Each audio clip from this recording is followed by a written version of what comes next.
Srivani kitchen. అందరూ బాగున్నారండి? ఇవాళ మనం పొన్నగంట కూర, చుక్కకూర, మెంతుకూర, మామిడికాయ పప్పు చేస్తున్నామండి. దాని తయారీ విధానం చూద్దాం రండి. ఇది పొన్నగంట కూర అండి. ఇది పొన్నగంట కూర పప్పులు వేసుకున్నాం. కడిగిన కందిపప్పు కడిగి పెట్టుకొని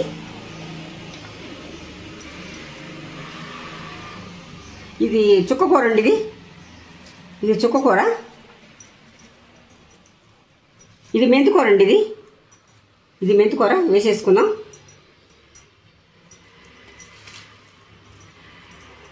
ఇది పాలకూర అండి. మామిడికాయ అండి. ఆకుకూరలు వేసేసుకున్నాం. మామిడికాయ, పచ్చిమిర్చి అండి. పచ్చిమిర్చి కూడా వేసేసుకుందాం.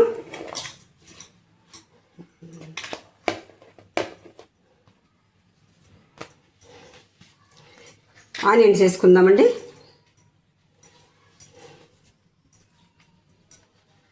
టమాటా ముక్కలు తరిగి పెట్టుకున్నాం. టమాటా ముక్కలు కూడా వేసేసుకుందాం. ఇప్పుడు మూత పెట్టేసుకుందామండి. అన్నీ వేసేసుకుందాం. మూత పెట్టుకుందాం. ఇప్పుడు 10 నిమిషాలు పప్పు ఉడకనిద్దామండి. 10 నిమిషాలు ఆగినా చూద్దాం. పప్పు ఉడికిపోతుంది. ఇన్ని వేడైందండి. ఆయిల్ వేసుకుందాం. పప్పు ఆయిల్ పెట్టుకుందాం. ఇప్పుడు వేసుకుందామండి. ఇప్పుడు జీలకర్ర, ఆవాలు,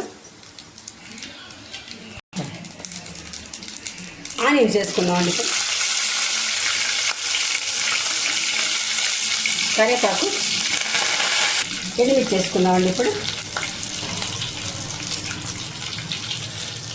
ఎండుమిర్చి వేసుకున్నాక ఒకసారి అంతా తిప్పుకున్నాము.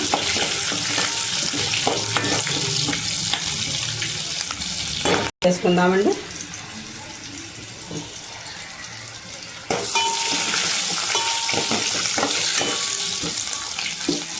పసుపు వేసుకుందాం. ఇప్పుడు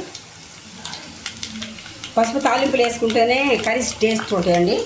కూర బాగా టేస్ట్ ఉంటుంది తాలింపులు వేసుకుంటే. పోపులో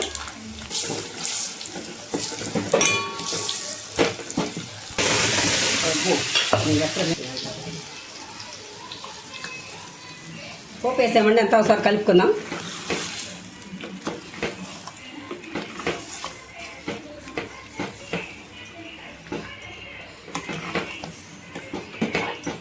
పోయిందండి పప్పు. వాటర్ వేసుకుందాం. ఇప్పుడు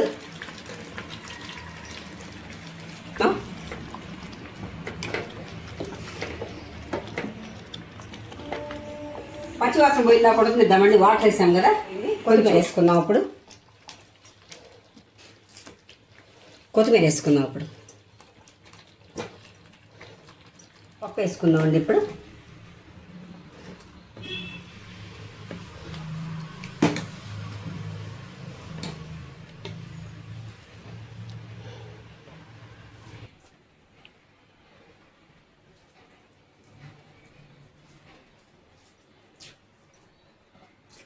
సూపర్ అండి. చాలా బాగుంది.